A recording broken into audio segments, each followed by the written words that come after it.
Hello friends, I welcome you all in my YouTube channel English originator.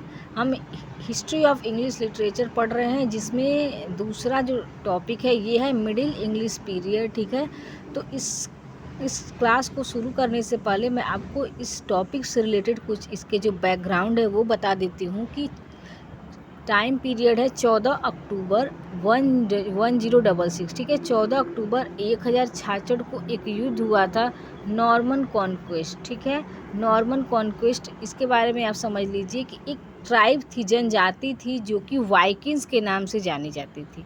ठीक है, Vikings के नाम से एक जनजाति जानी जाती थी, जो कि एक लड़ाकू जनजाति थी, और इसने क्या किया था, इंग्लैंड पर अटैक किया था। बट इंग्लैंड पर अटैक करने से पहले इन्होंने क्या किया, फ्रांस पर अटैक किया। ठीक, तो फ्रांस पर अटैक किया तो वहाँ के राजा ने इनके साथ कॉम्प्रोमाइज़ कर लिया कि अगर आपको ज़मीन चाहिए तो आप ले सकते हैं, बट यहाँ पे युद्ध नहीं करिए। तो ये फ्रांस में यहाँ पर बस गए, और वहाँ पे बसने के साथ साथ उन्होंने फ्रांस की औरतों से शादी भी की, वहाँ पे चर्च में भी वो जाने लगे। वहाँ का उन्होंने सोशल कल्चर और पॉलिटिकल जो है, जो भी चीज़ें हैं, वो उसको अडॉप्ट कर लिया। बट इनका जो नेचर था वो था लड़ाकू प्रवृत्ति का था, वॉरियर काइंड के टाइप के थे।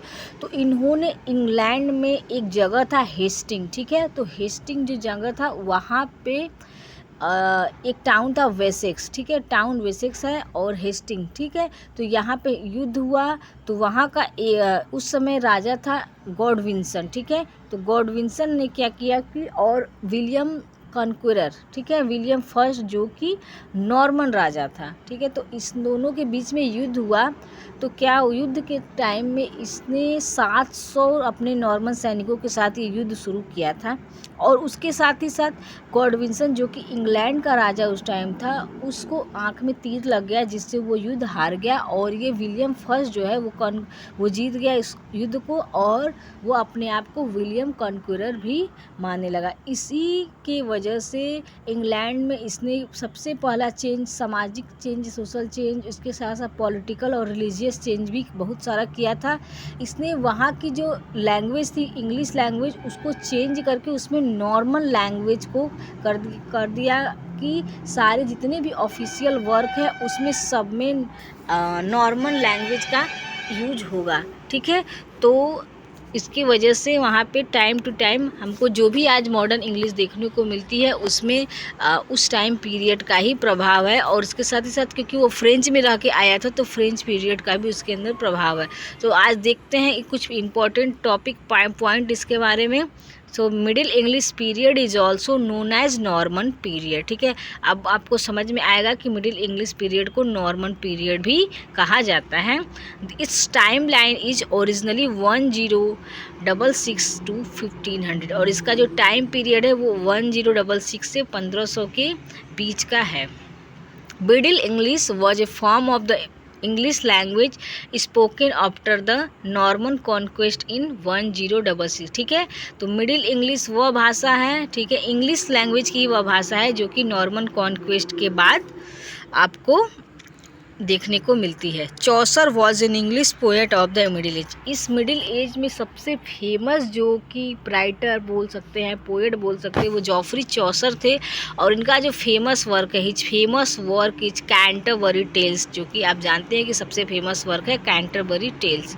इसके साथ ही इस टॉपिक में है, Chaucer is called the father of English literature and father of English poetry. ठीक है, चौसर को हम फादर ऑफ इंग्लिश लिटरेचर भी बोलते हैं, इसके साथ ही फादर ऑफ इंग्लिश पोइट्री भी चौसर को ही बोला जाता है।